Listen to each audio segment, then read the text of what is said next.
All right, Bobby. High energy, babes. You get to talk as much as you want about whatever you want. This is the dream. Nice. Yeah. 10 minutes in, Bobby's going to be like, I don't want to do this anymore. That dream became reality. Woo! Let's go. There's your cold open right here. Welcome, everybody, to Extratime, driven by Continental from the AT&T studios in New York City. David Goss and Bobby Warshaw joining you for this one. We've been left alone. Andrew Wiebe's on vacation. Kalen Carr, I assume, is on vacation. Matt Doyle, I assume, is sick. Susanna Collins, I assume, is doing cooler things. I know none of that is actually true besides the Andrew part, but I'm probably close on the other three. They feel right. They feel right. They normally feel right, and that's how it normally goes. So myself and Bobby will be with you today for what's going to be a fantastic show. We had some great midweek action in Major League Soccer. We're coming up to the All-Star game. There's going to be some really cool elements in this All-Star game that we've never seen before, like a skills challenge between three sets of teams. The Orlando City team is going to be led by who else? Who else? Nani? Yeah, okay, fair. But also Chris Mueller. He's going to come on the show to talk to us about what he's looking forward to from that competition and what's going on with Orlando City, because they're having a pretty good run right now. We were down there just a week and a half ago for Open Cup, and they already made history going to that semifinal. So we'll talk to them about that. And then this weekend, there's a few soccer games in Major League Soccer. One of them is called El Trafico. Right. That's kind of a big one. LA versus LA. LAFC finally trying to get over the hump and get a win in that one. So we'll talk about that as well as your mailbag. But first, David, what? We're doing the show together. Yeah. We don't get as much quality time together as we would like. We get a lot of quality time. We basically have traveled 6 of the last 8 weeks together. I want to know what's going on in your life right now. So it's been an eventful week, I have to say. Monday, I hosted Extratime Radio because Andrew's not here, which was fantastic. Then I went out and played for my co-ed soccer team, and I got punched in the face in my co-ed soccer game. Okay. Yep. Wasn't my fault. Is it bad that the first thing that comes to mind is you deserved it? Yeah. It is. So it's not my fault. So here's what happened. I know everyone loves when we talk about the leagues we play in and what we do. This is a very Andrew Wiebe moment, but I'm going to tell you anyway. So obviously we're losing 2-0. I'm high pressing. The center back on the other team, this is 7v7 co-ed, so it's as intense as it can possibly get. I'm high pressing. Guy turns the ball over facing his own goal. I try and get around him, and he's much taller than me. So he puts his leg in front of me, and then he raises his arms, like you see very often, hits me in the face with an elbow. So I grab his jersey a little and start pulling to get around him. I'd already yelled foul. Ref doesn't call the foul. We start scrapping with each other a little. Ref blows the whistle, calls the foul in my favor. Guy turns around, probably 3-4 inches taller than me, and goes, "Do it again, I dare you." I genuinely didn't know what I'd done wrong, but either way, it didn't matter. So I step to him and I say, "What?" And boom, he just open hand hits me in the face. The first thing is that this is every single cliche about what people say about co-ed adult co-ed sports. For sure. You are that person. So he hits me in the face. The saddest part of the whole situation was our friend and one of our producers, Rich Hernandez, was in goal for us, which means he had to make a full field sprint because he has to get involved and escalate the situation worse. So I appreciate Rich, but I do apologize for doing it so far from his goal that he had to run that far. Did no other teammates come to your defense? No, everyone else was in there. Well, my girlfriend was the first to be like, "Stop it." And I was like, didn't do anything wrong. Was she mad at you or was she mad at the other guy? Me, 100%. Always on me.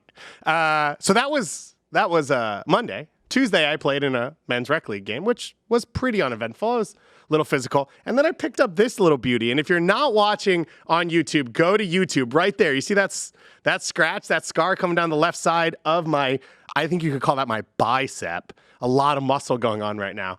I don't even know how it happened. I didn't even see the play. My team won 5-1. I'm unfortunate about the one. So you are a very competitive adult league player. It's been an eventful week, to say the least. So at any point throughout this show, if I say someone else's mentality or demeanor is wrong in Major League Soccer, you can know that I'm a hypocrite. And you can feel free to live with that. If anyone else has any cool stories, let us know. If anyone else plays in New York City and you were part of one of the two teams that has created me as a victim, I would take your apology. You can send it to extratime@mlssoccer.com or at Extratime on social media if you want everyone to know. And I appreciate it. After the game, by the way, the guy who hit me in the face comes up and does like, it just happens type thing. And it's like, no, I don't think it does. I'm not really going to go there with you, but I don't know. Bobby, that's what it's like when you're out here on these streets. It's just physical. It's just intense. Moving on to off the streets, but on the field, to Major League Soccer. It was a interesting Wednesday night of action, a ton of action across the league. It's been so fun.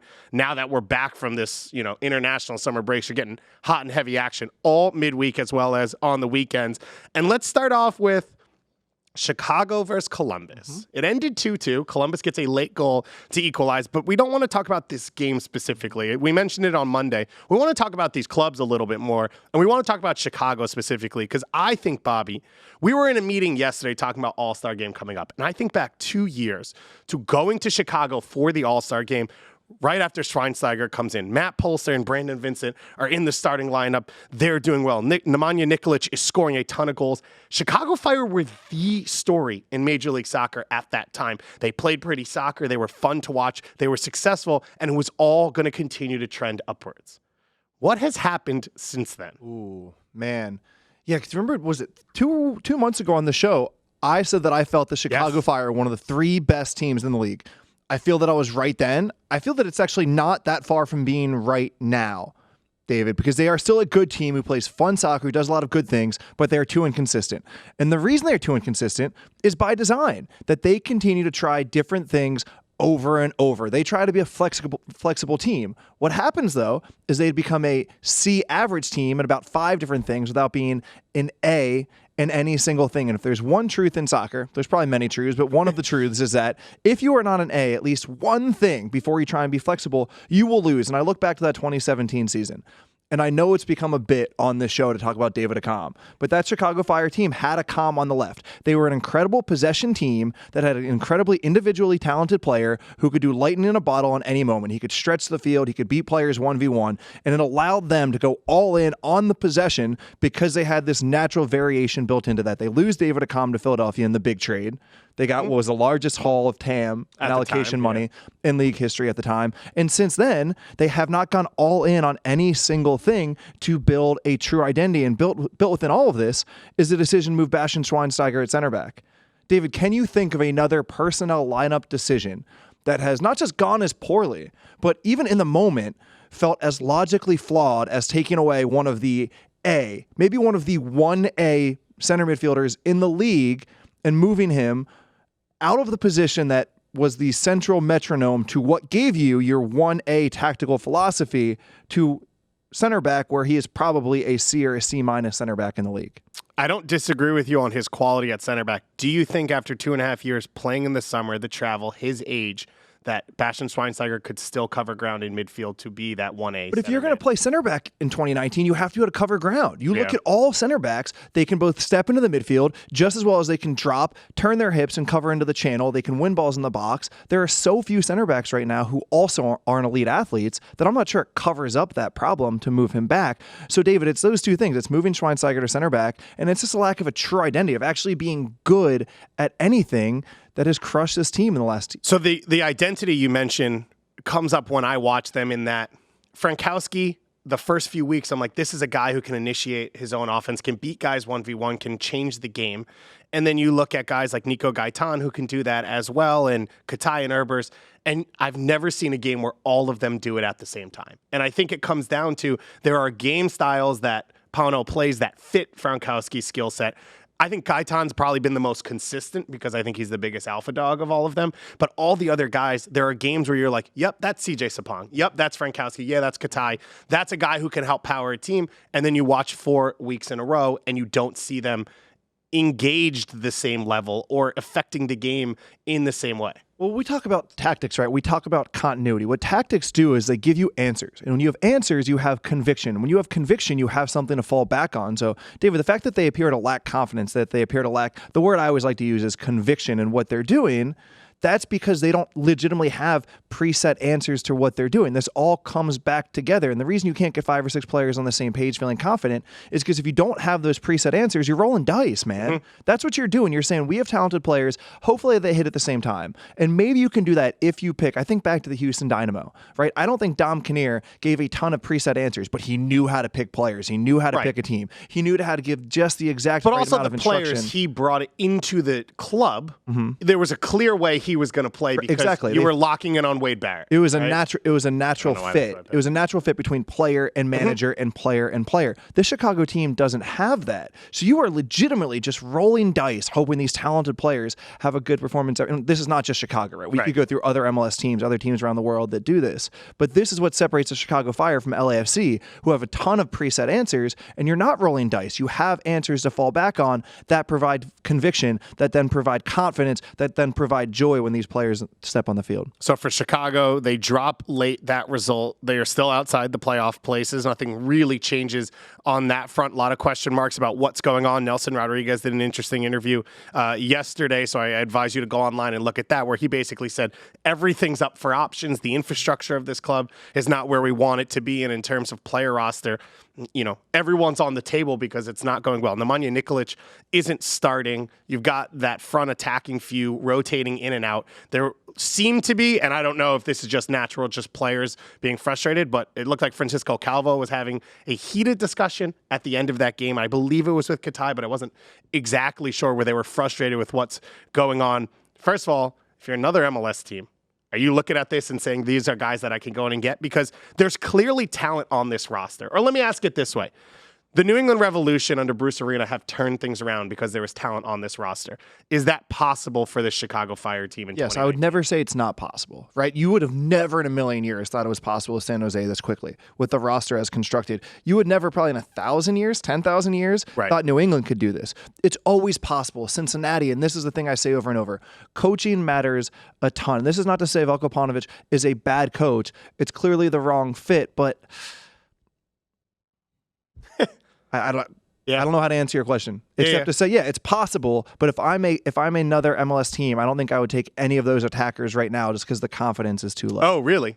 You wouldn't go out and say I could get probably for cheaper than what I would get, especially outside the league, on Frankowski, even Fabian Herbers. I mean, Mihailovic isn't going anywhere. That's clear. And so that's probably a starting spot. Dax McCarty's probably a guy who's a starter. There's extra numbers in that area, which I think if I'm another Major League Soccer team, I'm looking to go out and get, if possible. That's just how I see it. When you look at this club now, we know they're going to move from Bridgeview after this season. How long does it take them? What's the process to starting to, I don't know if it's reset because we said the talent's there, but move forward. Oh, that's a really good question. I'm really fascinated by this infrastructure statement because people don't realize how much there is below the surface within these clubs. And use LAFC as the example, right? They get Diego Rossi, they get Eddie Segura, and they hit on both of them. That doesn't come by accident, right? They went out, they found a scouting structure in South America. They found people they trust. They found liaisons, and they found contract negotiators. Was that French or Spanish? The word liaison? Yeah. There was a lot of accent on that. But when you talk about infrastructure, there's a reason that the best clubs continue to do well, and part of it's money spent, but it's infrastructure. So it's interesting that when you hear the Fire, who have not been good over the last, what has it really been? I don't know, 6-7 years. Yeah, I'd say Dennis Hamlet's years. They were in the Eastern Conference Finals back-to-back years. Then it was a dry spell. Then you have 2017 now it was, where they lost to the Red Bulls in the first round of the postseason, which I think was an upset. So when you see a team consistently underperform the talent, there's usually something deeper. There's usually something below the tip of that iceberg. And if I'm a Fire fan, it's nice to hear that confronted and say, all right, it's actually the infrastructure, and we need to really rethink the foundation to what we provide the players. And then you have the situations with Brandon Vincent, with Andrew Gutman, as well as Matt Polster, which I think a little bit less strong, which is local guys or non-local guys, but choosing to leave. And that was a very odd way that this offseason went about. So it'll be interesting to see what the next few weeks look like for the Chicago Fire in this transfer window as they try and reset themselves, but especially the next year or two, where they'll be playing their games and what this club will look like. On the flip side, for Columbus, they are in a tough spell as well. We will get to that more later on in the show. But Luis Diaz, their young DP that they signed out of Costa Rica, made his debut in this game. And a guy that you like a little bit, Eduardo Sosa, got the start at the number 10 spot. I do like Eduardo Sosa. I also like Romario Williams. You just think about these players who are just underperforming. They're not... You feel like their talent has yet to come out. And I think both Romario Williams and Eduardo Sosa are both those players. I'm not sure they'll actually get the opportunity to do it, but I wouldn't mind. But Jordan Hamilton and Romario Williams, you got to think Columbus brought them in and said, there's things we like about this year, but there's things we don't. Let's take a flyer on these guys that we think have talent, and we'll see what happens with them. I mentioned the New England Revolution. because of their ability to turn it around. They've been phenomenal under Bruce Arena. They've yet to lose a game under their new manager, actually stretching before he took over. We talked about them making a record signing coming into this transfer window to open it up, to make the statement to say, we're going to go and set a record fee on a striker. We're ready to win now and for the future. And it worked out pretty well for them. Bou scores on his debut, a 4-0 win against Vancouver. Midweek game, maybe hard one for Vancouver to travel for, but at the same time, this was a Revs team that was pretty much flying throughout this game. They were awesome. They were really fun to watch. Basically, they set up, and I was texting with Doyle before the game about this, trying to figure out how they would formulate that lineup. And it basically turned into being 2 center backs, 1 defensive midfielder, 1 center striker, 4 other players who floated around, Teal Bunbury, Gustavo Bou, Carlos Gil, and Juan Agudelo, and then 2 outside backs who basically functioned as wingers, providing the width as the other 4 attackers roamed around the middle finding the ball. It was tremendous to watch. It's just so interesting how calm these guys are on the ball now. Right? When you used to watch this team, even Carlos Gil, Diego Fagundes, Juan Agudelo, used to feel like a hot potato on them. Like, they got it. Like, I don't want this. Get this off me. All of a sudden, Bruce Arena comes in. It's like, yeah, give it to me. I'll take it. Yeah. You go there. I'll get you the ball. No worries. We'll figure it out. It's been incredible to watch. What do you make of Juan Fernando Caicedo starting in this game? Because in my mind, Teal Bunbury's played some of the best soccer I've ever seen him play as a center forward. Gustavo Bou can play as center forward. He did play. Started out on the left in this game and basically was a free-roaming attacker coming off the wing. Carlos Gil is a free-roaming attacker coming from the center as well, and they found their space. What do you make of Caicedo still being in that starting lineup? David, doesn't it feel like we're getting a little bit stuck into the old Sporting Kansas City question of talent versus system? Because this team did win 4-0. There's a question of whether Juan Fernando Caicedo is good enough, but his team, in the game that we're bringing this up for, won 4-0 and played very, very well. So you don't like my question? It's a perfectly fair question to ask, but this is how I'm going to answer it. Right? If you're going to put your most talent on the field for what they have, then maybe move Teal Bunbury to striker. You bring Christian Pania on. Maybe you find a way to get Diego Fagundes on the field. But at the same time, going back to that structure I just said, 2 center backs, 1 defensive midfielder, 1 center striker, and then other players with a ton of freedom, maybe you do just need a center striker who can occupy center backs, who can stretch the field. So if Caicedo does continue to play, keep that in mind. It's like the old who played Kyrie Shelton, right? Yeah, Kyrie Shelton started on a team that had the most points in the regular season in the West. You might not have loved watching him. He might not have been as talented as you want as an SKC fan, but they had the most points in the West. So I'm going to keep an eye on that with the Revs if Caicedo just fulfills the function that Bruce Arena is looking for. There's a lot of special things going on in New England right now. Juan Agudelo's conversion into that number 8 position has been fantastic. That's been... And then Charlie Davis has said it on the show before. Luis Caicedo just being told, don't worry about possession. Like, your job is to win tackles in front of the center backs, and he looks very comfortable doing that. Also, I love the tuck. He's almost on Samuel Piet levels tucks with Luis Caicedo, which is such a defensive midfielder move. He's like, well, I got to let the ref know that they're pulling my jersey. Give me the call, ref. I get no respect. Julian de Guzman before that, too. Yeah, Julian de Guzman. GM of Ottawa Fury now. I saw him the other day. Yep. So this Revs team, they're performing well. They're fun to watch. They'll face FC Cincinnati in their next game. Pretty good opportunity to keep this streak going. Gustavo Bou, a phenomenal goal, by the way, to start things off. Are we going to talk about him for a second? Hits off. What did you make of his performance? You've watched more of him than I have. So this is first. He seems good at a lot of things. I don't know what he's great at, and that might be fine, because if he's good at everything, that could be enough for this team. Clean control, has a little bit of speed, but isn't lightning. You saw like the back heel in the box at one moment, different ideas than what other guys have, and clearly can strike a ball as well when he gets put into that situation. So that's what I saw from him, was just a high-level player across the board. I don't know if you need a guy like, obviously Carlos Vela is great, right? But a guy who can do one thing amazing to kind of build everything around, or if that's enough for this team in terms of getting him, because there is other talent on this roster. But it was definitely all positive. I saw no negatives from his performance. Yeah, just an all-around really good soccer player. Crafty, sneaky, whatever you want to call it. He's just a clever player who can beat you in a lot of ways. It looked to me, if you were to describe his position or his role in the team, it was a pseudo free roll that started on the left more often than not, maybe started behind the striker. But it really looked to me like Bruce Arena gave Gil, Agudelo, Bunbury, and Bou just the instructions to say, play off each other. Right. You all know the spaces you need to take up, right, left, next to the striker, off the striker, figure it out with a specific instruction to know where Bou is and figure it out based off that. And when you watch Heel play, I think you notice him. He likes to get outside, and I think because it's less physical pressure and demand on him to get touches without getting hit and knocked and stuff. And so it'll fit perfectly because Pinilla more is a inverted winger that he comes in with the ball and does something. But I think Bou might occupy space more that Heel leaves. And you really talk about, going back to the original point about the Houston Dynamo and players who fit together, it feels like this group is fitting together. Caicedo sits. You already said it. He tackles, he moves the ball. Agudelo is not a thinker on the field, right? He's, give me the ball, I'm going to run, I'm going to chase. He's never been a cerebral player. He's been skilled, he's been energetic, and that's the role he's playing now, right? He covers ground, Hill reads off him, Bou reads off that, Hill reads off Bou, right? It feels like the pieces are coming together, and this is the exact type of team that Bruce Arena wants. It's going to be exciting to watch the Revs over the next few weeks. They are still out of the playoff spots, but right now the bottom of the Eastern Conference just feels like it's all over the place. Another team right there on the bottom of the Eastern Conference, which is starting to feel pretty confident, is Toronto FC.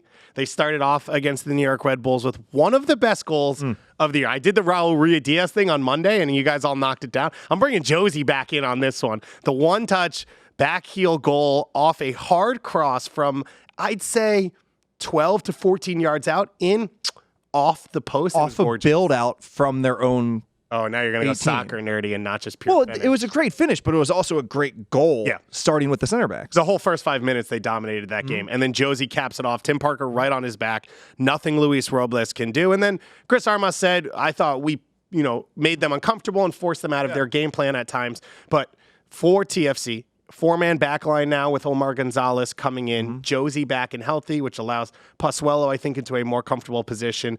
Kalen said, I think, on this show on Monday, he sees this as one of the teams that can rise up the Eastern Conference. They're basically 3 points out of second. That's how this whole thing kind of works out.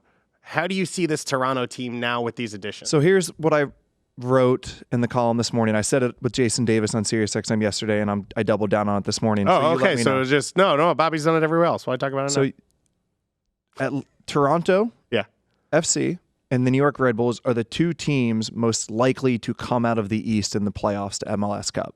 Interesting. Because the Red Bulls do what the Red Bulls do, right? And even last night, they pushed Toronto out of passing, right? Toronto tried to pass at times. Red Bulls ran them over. As Chris Armas said, they had to adjust.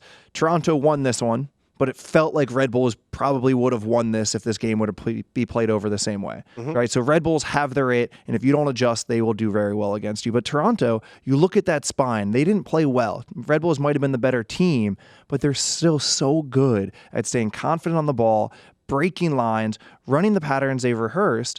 And then they have two incredibly talented players to make plays. So when I think about the Eastern Conference, for as much as I like Philadelphia, they need to win a big game before I would say they're the team to come out of the playoffs.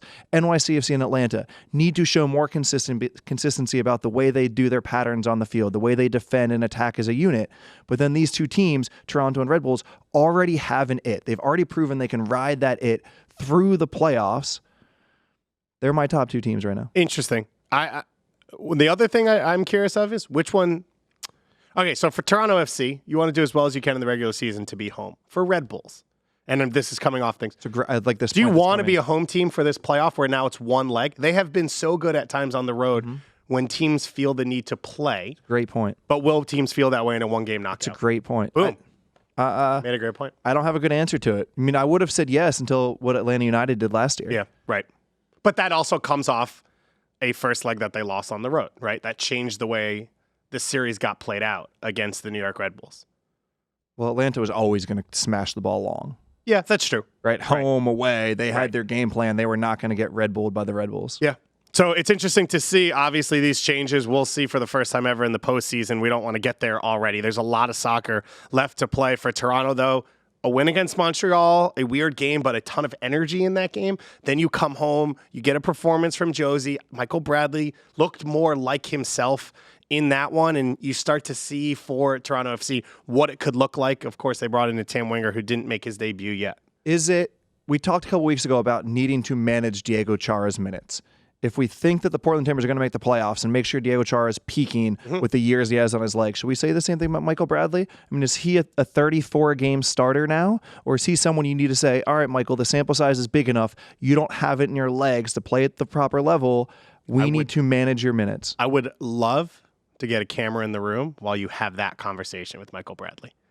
This is a guy who has said, I want to be on the field in every single game. We've seen him play Canadian Championship games midweek when his team already has a lead in this series, when they're at their peak competing on all fronts. We've seen him play early CONCACAF Champions League games in freezing cold Colorado. That is Michael Bradley to a T, and I don't think there's anything wrong with that. It's amazing. It's what you want from a professional. But I don't know if he is at the point yet where he's saying, yeah, I'm different. My body has changed. My abilities have changed and come out.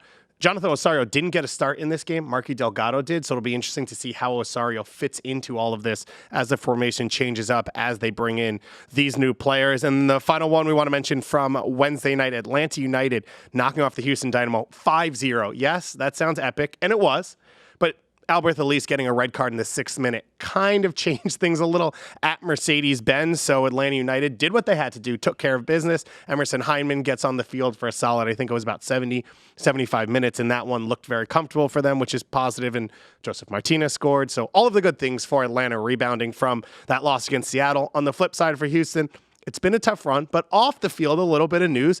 James Harden's been announced as a minority owner for the Houston Dynamo. He'll pick up about 5% of that club. Oscar De La Hoya, also already a celebrity minority owner of that team. So now Houston Dynamo, pure isolation soccer, 1v1 stuff, just 3-and-D, just get off of James Harden and get it done. You're making a joke, but is that not the soccer they've been playing? Yeah, that is absolutely true. That is very true. But you could see them maybe backload some crazy Alberth Elise roster contract, $40 million in 13 years, and then try and use the draft picks to get off of it. Lots of good Houston Rockets jokes I could make right now. But the beard is in the league. James Harden, one of the, I guess you could say one of the top, iconic-wise, top 10, 15 athletes in the world? You wouldn't say that? It's a pretty impressive Feels beard. Feels like a stretch, but I get what you're saying. Always in the MVP voting. So now he is involved with Major League Soccer, which is exciting to see from him. We've got more excitement coming up in Major League Soccer. The All-Star Game is on the way. It's happening in Orlando this year. The game coming up at the end of the month. But first, we will have the Skills Challenge on July 30th, 8 p.m. Eastern Time. You could watch it on the MLS app. You could watch it on Twitch. You can watch it on Twitter as well, where you can interact, as there will be 3 sets of teams with 3 players each. An MLS All-Star group with Wayne Rooney, Carlos Vela, and Jonah Dos Santos. An Orlando team with Nani, Chris Mueller, and Seba Mendez. An Atletico Madrid team with Koke, Ache, and one of the most expensive signings in world history, João Felix, who is on his way to being the next great Portuguese superstar. They will face off in 3 challenges: a shooting accuracy one from the penalty spot, a passing accuracy one where they will hit targets from different distances, and a touch and volley one where you get more points based on how you hit it first time, half volley, all that type of stuff. And these guys will go at it at the ESPN Wide World of Sports. You can go out and get tickets for that. It's a doubleheader with the homegrown game, so you can just jam it all in. Bobby, now that I've done that, gotten all those rules down, how do you feel about this? I'm excited, man. I love this type of stuff. Yeah. Is this what players do after practice or before practice? Most of the players that you see in this competition, the stars, are this talented because they were the ones to go out before training and put down a ball and say, $10 if I hit crossbar. Well, maybe it's more for these guys. I don't know. But, and then they stay after and do PK challenges with their friends. You think has a little more? Or they have the youth player, the homegrown, cross balls in them for the finish. I'm excited to see them actually put this into a real competition with some fans and stakes on the line. It's going to be fun. It's going to be a great environment. Other All-Stars are going to be coming out, Atletico Madrid players, other celebrities. There'll be a judges panel that will be picking style points for these things. You can vote on that on Twitch and on Twitter, so you can be engaged. But there'll be a couple celebrity judges there, maybe some musicians, maybe some former Brazilian great players who are familiar to the area. You know who I'm talking about here, right? PC Giro, of course. Guys like that, so you never know who's going to be in the building. It's going to be a ton of fun. We're very excited about this, and it's a little historic. It's the first time this happened, but you talk about James Harden, you talk about the dunk contest, and that is the peak of what everyone wants. This is something that could be really cool because of the culture, like you said, around soccer. This is what players do. This is what we all do, right? We go to the park, play a little pickup, and then it's just hit me crosses. I just want to hit volleys. I just want to hit volleys till the rest of my life. And when you hit it clean, there's no better feeling. And now we're going to get to watch some of the best players in the world do that. And one of those players who will be serving up balls on this stage, he's our AT&T call to the field for the day, Mr. Chris Mueller. Chris, thanks so much for joining us. Yeah, thanks for having me on. So I heard your PR guy, Matt, who's alongside you in this beautiful hotel room right now, call you Cash. Is that your nickname? Yeah, it seems to be trending a little bit throughout the squad. Some of the guys call me Cash, but some of the guys can't choke up the pride. They call me Cash. So some call me Chris, some call me Cash, and that's the way it goes. So it's a new nickname. This is an MLS-based nickname, not like a growing up in Illinois nickname? No, yeah. It started actually after I scored my first goal against Portland, and Dom had started some live video after the game and just called me Cash, and from there, that's how it shot off. Respect to Dom Dwyer. That's why the guy builds brands. This is what he does. That's how you get the commercials. Exactly. So, Cash, I think I might have to call you that for the rest of the interview. You're going to be a part of the skills challenge the first time ever. How did you find out about this? How did you know you were going to be involved? It was actually just before a training session. One of the days, someone had came in and just kind of told me that I had been selected. They read it in an article somewhere, and I was kind of shocked, but I was also super excited after reading what it was about, that I'd be able to compete and do some showcase some of my skills against some of the world's best. I thought that was really exciting, and I'm still, even right now, excited to be a part of it coming up. Yeah, Wayne Rooney, João Felix, Ache, some of the biggest names in the world. And Chris Mueller, you're going to be a part of this. Have you ever done anything like this? No, I mean, I've horsed around with my friends maybe in the backyard doing some sort of skills challenge, crossbar, little things like that, but none to this degree. So I'm really excited to see how it goes down and how it takes place. Which category, which event are you most confident in going into this thing? I'm honestly confident in all three, but I would have to say that's why he's Cash. Maybe the shooting. Okay. It looks like fun. So you've got Seba Mendez and Nani on your team. What do you expect to see? It's shooting, touch and volley, and passing. Which do you see them being best at? Maybe as a squad, maybe the touch and volley, because I'm pretty sure one of the guys has to serve volley, and so in a way that we can all combine and try and make something happen. In that sense, I think that that will be a fun drill. I think that the passing will obviously suit Seba and his range of passing that he has on the pitch, and Nani shouldn't have a problem with any of them, so should be good. So I don't know if you know this, but Koke is a known listener and watcher of Extratime. Yeah, right. He's watching right now. So look into that screen and give Koke what he needs to know going into this. Talk some trash. Well, I guess that I know Koke pretty well from watching him a lot, but it's time for some of these guys to learn Cash. Let's go. I might leave now. That might be the peak of this show. That is the moment I was waiting for. Chris Mueller's in the house. Atletico Madrid, Wayne Rooney, Carlos Vela, sit down. You're going to be part of this home side. Is the wall going to show up? Like, should we have a skills challenge wall?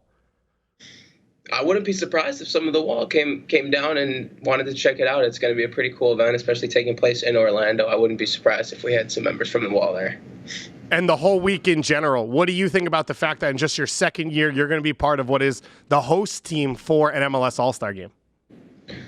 Yeah, I think it's incredible. I honestly didn't know that the skills challenge was happening until I got selected for it. And once I was selected and seeing all this hype that's coming in around the MLS All-Star game that's coming to Orlando City, or Exploria Stadium, excuse me, I think it's just amazing. I think it's really good for the league. I think it's a great it'll be a great event, and obviously when you include world-renowned players and world-class players, I think that it's going to draw a lot of attention to it. So I'm really excited to be a part of it and can't wait to get out there. Do you get nervous going into these types of events? Will you be nervous for this? It's a big stage with some big names. How do you react in these type of moments?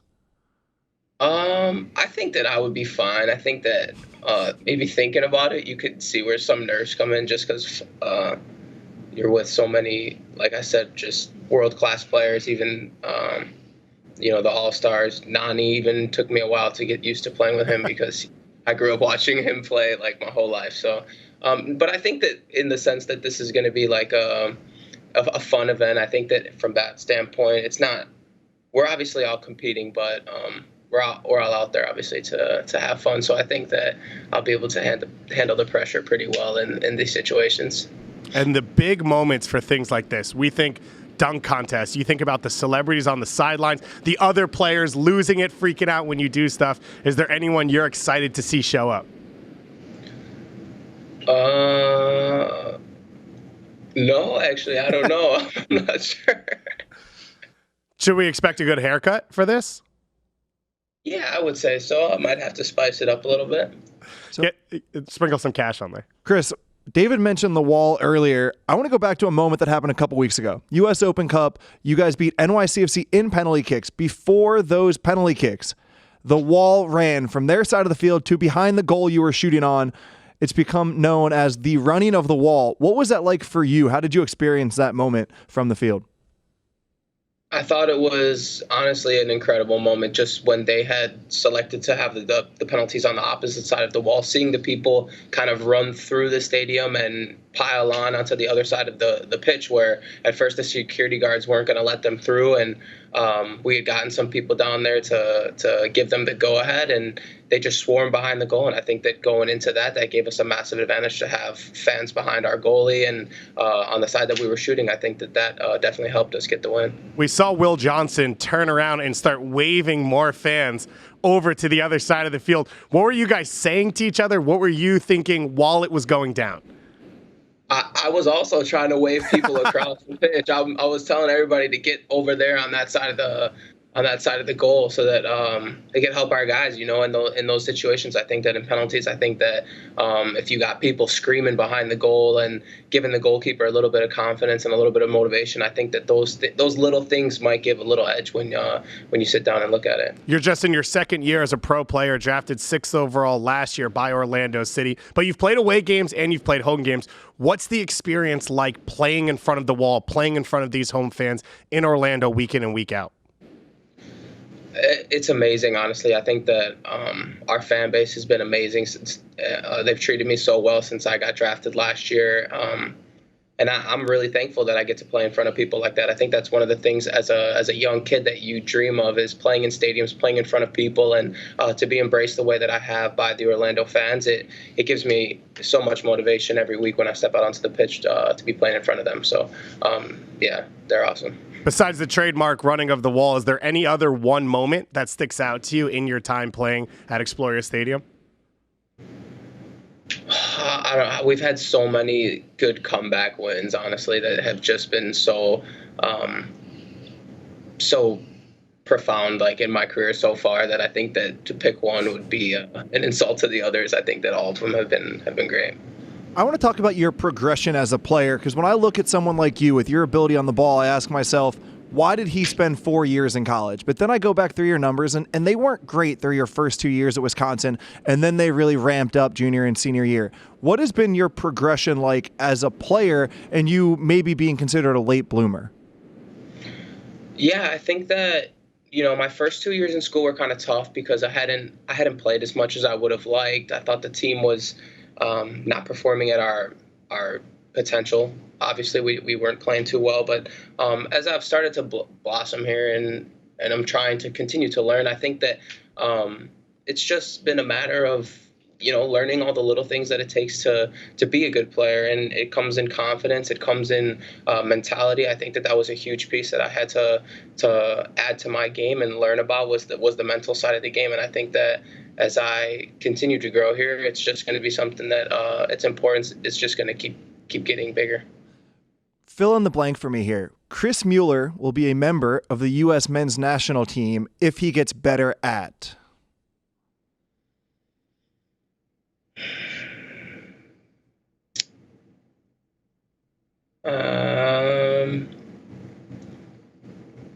Chris Mueller will be a member of the U.S. men's national team if he gets better at. No one's ever going to come on again with Bobby. I guess I should have teed you up, Chris, because we talk on this show that you have the technical ability. You have, there's no other way to put it, the sauce that this men's national team pool needs, but maybe your game still needs to grow. So what are you working on throughout training, or maybe when training ends and you stay out there by yourself? I'm honestly just working on a little bit of my technical aspects after training every day, and that's shooting, that's one touch and first touch in the pocket and half turns, little things like that. But I think that it's just going to have to come down to consistency and production. I think that that's something that I just want to continue to build on and continue to put up good numbers. I think that that's something that's really important and is something that could hopefully push me into the pool someday. You talk about consistency. Last year, you came out with a bang, scored some goals early, got that wall up on their feet, as you said, those great comebacks. And then from a goals point of view, from a stats point of view, it went into a lull later on in the season. Is the rookie wall a real thing? Did you find that how much harder it was physically or mentally to be consistent in professional soccer?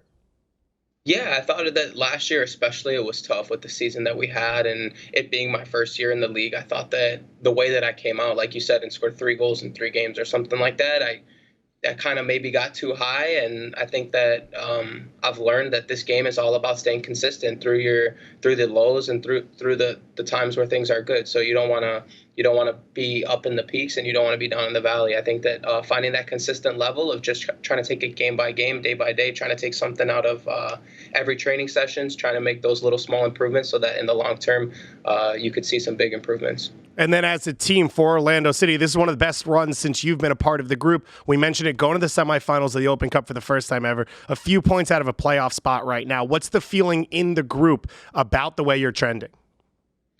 Yeah, we have a lot of belief. I think that we've ingrained a pretty good identity and culture into what we got going on here. And I think that if you look back at a lot of the games so far this year, I think that we should even have more points than we do right now. So seeing where we are right now on the table, it doesn't give us too much to worry about, but it's a reminder that, with the games that we've been playing, we know we've been playing good football. We know that we have been doing all the things that we want to try and do. I think that the belief in the group is there, and as we continue to get going here, I don't know how many 15 games left or something like that. I think that there's a lot to play for with where we're at right now on the table. 2 huge questions to close you out on. First, we've seen some quality goal celebrations from you. How much work is going into those? How much is Dom Dwyer and Nani helping develop your goal celebration game?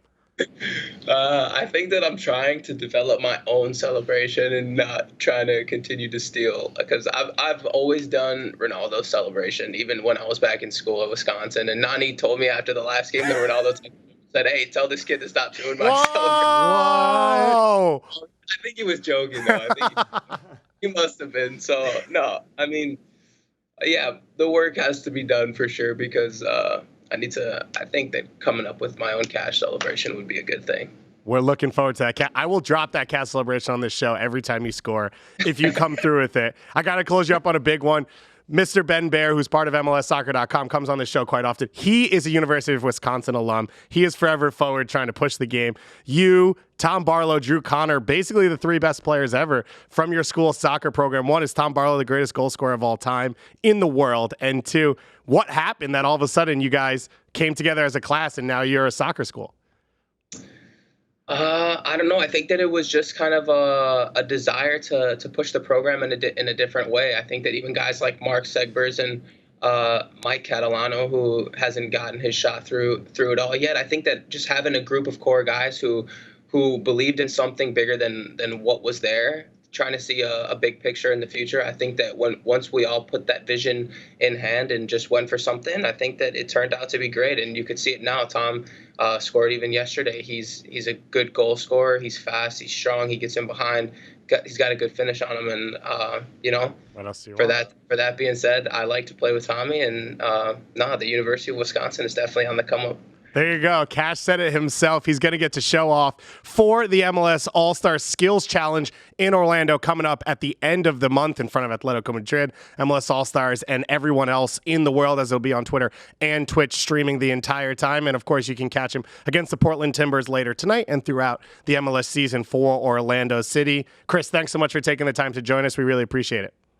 Yeah, thanks for having me on, guys. I appreciate it. All right, Cash in the building. That was a lot of fun, Bobby. Chris Mueller coming up as a star. You were serious, though, when you asked him the national team thing. Like, you think he's on the border of being able to push that line? Yeah, I'd like to see him in the national team already. I mean, what do we have any other players who play like him, running at players, that much comfort, that much confidence? I know he doesn't have the it factor of a Jordan Morris or a Jonathan Lewis with their pace, but I'd like to see Chris Mueller get a call up at some point. It's been fun to watch him for Orlando City. It'll be fun to watch him in that skills challenge July 30th, 8 p.m. Eastern time on Twitch, on Twitter. You can watch it on the MLS app. And then, of course, the All-Star game coming up the next day, Atletico Madrid against the MLS All-Stars, coming from Exploria Stadium, July 31st. And, Bobby, you know how big a Diego Simeone fan I am. I'm a pretty big Atletico Madrid fan as well. I am extremely excited for this one. It's going to be awesome. I might wear my jersey. Is that okay or is that unprofessional? You're going to wear the Atletico Madrid jersey. I have a pre-war Atletico Madrid jersey. This is like pre-1940s. Okay. Boom. It's obviously not the real one from then. Otherwise, I'd put it in a box. We'll see what happens when you look up this weekend and what's going on in Major League Soccer. It starts on Friday night, and it's probably the first thing we talk about anyway, but it's going to get kicked off 10 p.m. Eastern time on ESPN, the big one, El Trafico. LAFC hosting the LA Galaxy out in California. Bobby, LAFC, basically right now, the best team in Major League Soccer history. Before we get into that, let's talk about how much better they can get, because they have an open DP spot. Andre Horta did not work out for them. What would you do if you had this open spot and you were putting it together? I would remind myself of the line, don't let perfect be the enemy of amazing, because they're amazing, right? What growth could you have by signing a new player over what they already have, compared to the idea that we know how hard it is for big name players to come into this league sometimes? And yes, maybe you get a Brian Fernandez up top. Maybe you get an Andre Horta. Maybe you get a PT Martinez. This is to say, don't try and upgrade your team this year. Get a player that you use for the long term. Find a DP that's young, that you can help grow, that you buy low on to hopefully sell a little bit higher. So I'd be surprised if they use that DP spot to improve right now, but they should use it thinking down the road, because Latif Blessing's going to want his money. Mark Anthony Kaye, Edward Atuesta, Eddie Segar, all of these players, if they don't go to Europe, are going to want... Most of them are on contract. I mean, Atuesta got extended this year. Latif got extended, but just the 1 year. Because that stops athletes from asking for more money. For sure, absolutely. Although, everything you just described is Andre Horta. Mm-hmm. So they tried that, and it didn't go so well the first time. You think they didn't hope Andre Horta would make his way into the team quickly? I think they did, but the point was they didn't need him. Right? He had the flexibility to take his time, find his feet, develop. When you actually look at this club, and it's ridiculous to say, they actually haven't always spent high numbers well. When you look at like the big numbers they have, it's Diamande, it's Christian Ramirez, it's Lee Win, and then obviously the two DPs have hit the other ones, and then under that, it's Atuesta, and then it's Walker Zimmerman. Eddie Segura, I think, is on about $200,000. They have crushed it on their other moves. Mm-hmm. So it's almost to the point where it's like, don't use it.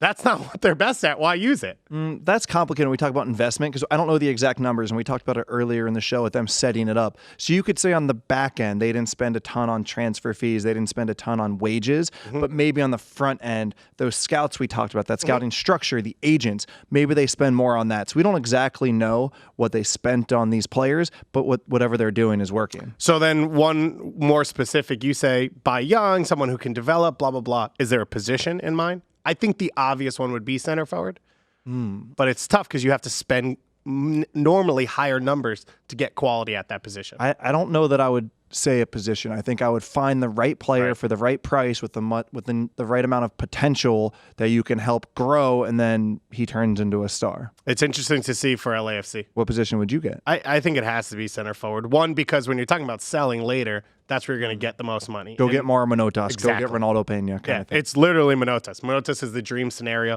Their scouts in Colombia have been fantastic already with Segura and Atuesta, so they've done well there. You could also maybe look at young Americans around the world and see if there's any potential there, similar to what they did with Mark Anthony Kaye. I don't know who I'm talking about in that scenario. Maybe it's Josh Sargent, but that would probably not happen. It'll be interesting to see for LAFC.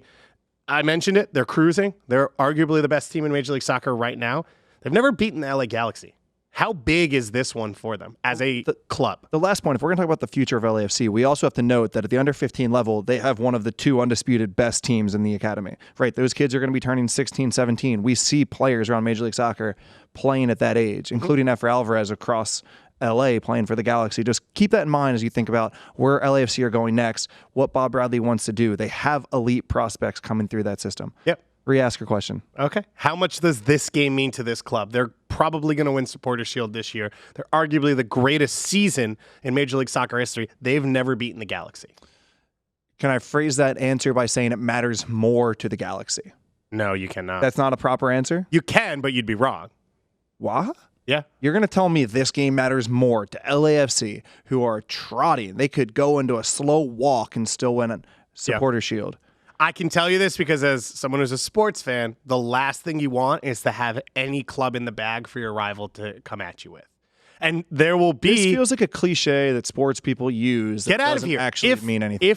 If LAFC doesn't win this game, they'll be like, hey, the Galaxy, you're a joke. We're the top team in the league. Carlos Vela is the best player in the league. zLAtan has some very interesting comments about that as well.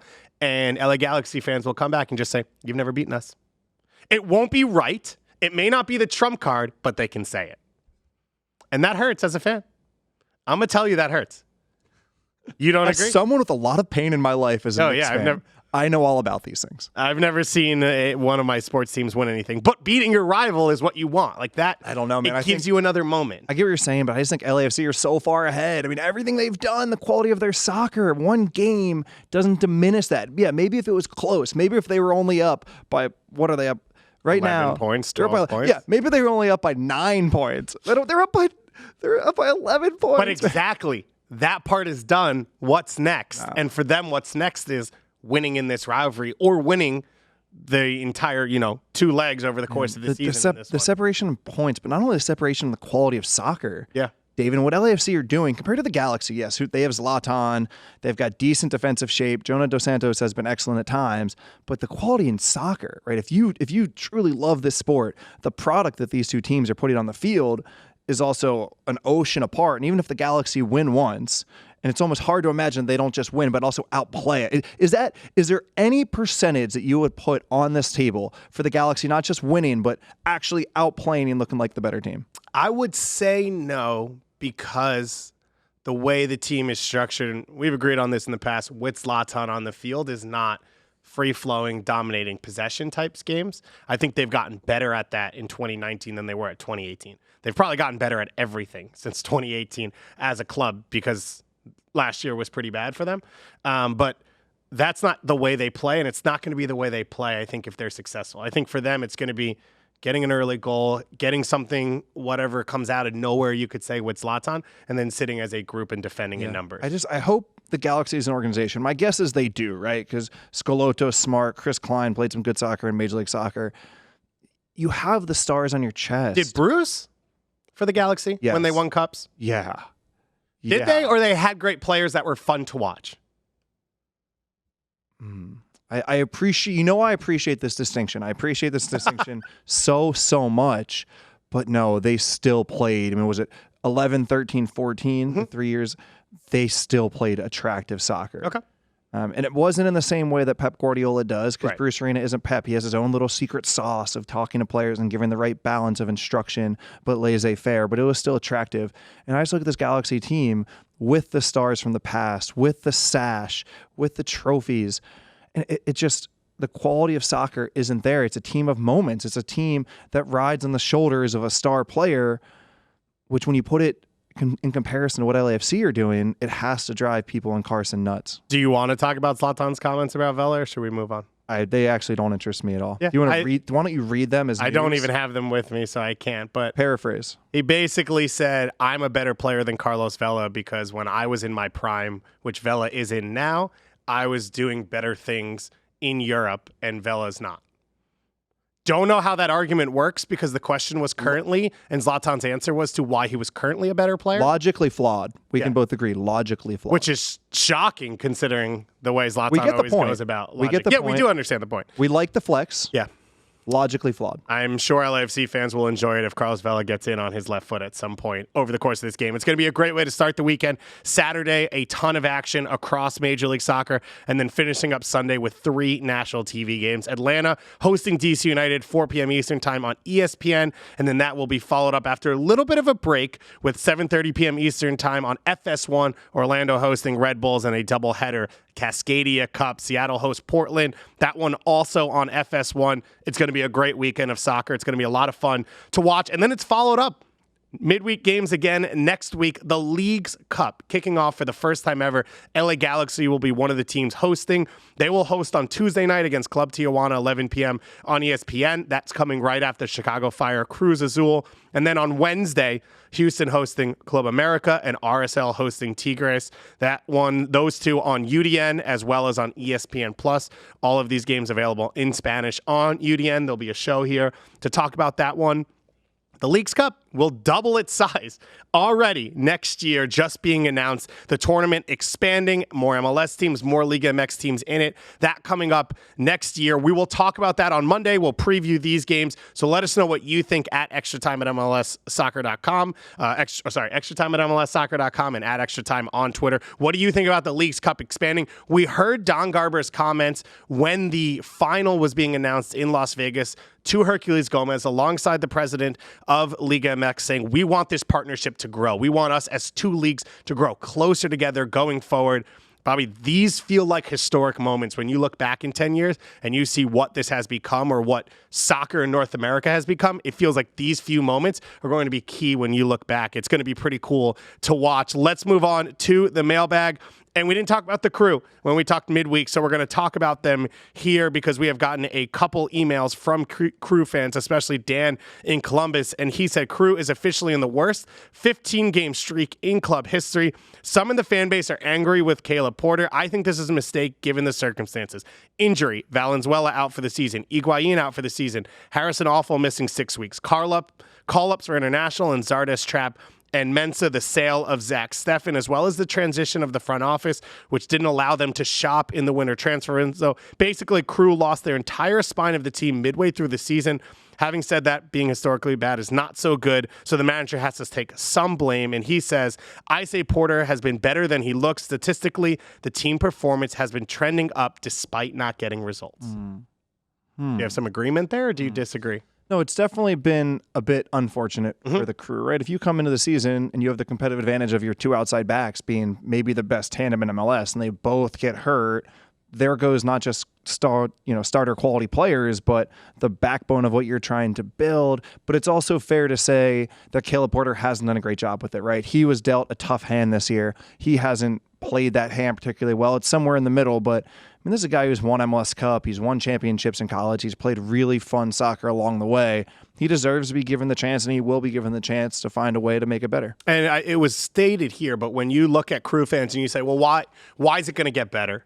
Literally, 3 of their 4 starters along their back line have missed almost all of the season. When you look at the rotation at center back alongside those 2 fullbacks, and then Zach Steffen leaving as well, you look moving forward, you know they have one of the most competitive central midfields in the league when they have those options behind them. And then you talk about a young DP making his debut in Diaz. You talk about what you have in Sosa, maybe here or there, but you've got a little bit of talent coming through, and then Zardes already locked in up top. There's cornerstones to say going forward, this is how it will get better for Columbus. Yeah, I also think we just undervalued or underestimated the difference in systems, right? Greg Berhalter's strict structure. I'm not surprised by this. Okay, that's good to know. But to go from having a detail-oriented positioning, ideas and what you do on the ball, to a Caleb Porter a little bit more free, a little bit more figured out on the fly, it's hard to go from A to B. And when you talked about with Pano, and the Houston Dynamo example they were using, right? I think there's an element for players of being good because you go into a system, but also having the confidence to know a coach came and got me for a specific reason, and I fit this well. And Greg Berhalter, at times, we talked about, maybe not having the big money DPs, but getting more talent, more production out of players. That was, I think, because of the environment he built and guys coming in knowing exactly what they meant to Greg Berhalter and exactly how he wanted to play the game. And then you just switch coaches. It doesn't just change that way, right? Caleb Porter can't say, by the way, you're so important to me, because he wasn't the one who sat in a room and said, hey, sign with us and come to Columbus. Right. I've scouted you for 6 months, and I think you see the mental drop off there. Right. Let's transition there to a question that wasn't submitted, but I'm going to ask it, David. Okay. So who are the final 2 spots in the Eastern Conference? And it feels like the Columbus Crew aren't going to make it. Are you talking about the postseason now? Yes. You're just jumping me at that out of nowhere. Are you already locking in the top 5? I'll lock in Philadelphia, Atlanta, New York, and NYCFC. Not DC. I will put DC on the bubble. Interesting. DC. So you're saying who are the final 3 then? Sure. I will give you I will say Toronto. I will say Montreal, because Nacho Piatti is going to return, it sounds like, in about a week. And I think he's going to play as a man on a mission in his last year. And having that guy who can change the shape of the field is a huge one. So the 2 Canadian sides in there. So that leaves DC United. Yeah. That leaves the New England Revolution, Orlando, and Chicago. That's a really tough question. That's why I asked it. Yeah. I'm going to say DC right now. Okay. What about you? I'm going to keep DC in. I'm going to keep Toronto in. I bumped Montreal. it comes down to New England or Orlando. I have Orlando because I think New England got too good, too quick, and teams will now play them like a good team, whereas they will not start to play Orlando like a good team, and they just kind of chip away at points. Fascinating. It's going to be a lot of fun to watch. It's a great weekend of action coming up, starting with El Trafico, 10 p.m. Eastern time on ESPN on Friday night. And we're looking forward to the All-Star. We'll be down in Orlando. So if you're in the area, if you're going to the All-Star game, let us know. Leagues Cup coming up next week. We'll have all your previews on Monday and review of the weekend. I think Andrew Ruby will be back, although you never know. Maybe he fell off a boat somewhere in the Greek islands and is just disappearing and hanging out. And I'm sure everyone else will filter back in and forgot that they ditched us for this one. But Bobby, it's been a pleasure with you. It's been fun. This is what we do basically when we go on Open Cup trips, and this has become my life now. But I love it. I absolutely love it. Thanks so much to everyone for listening, everyone for watching. Have a great weekend.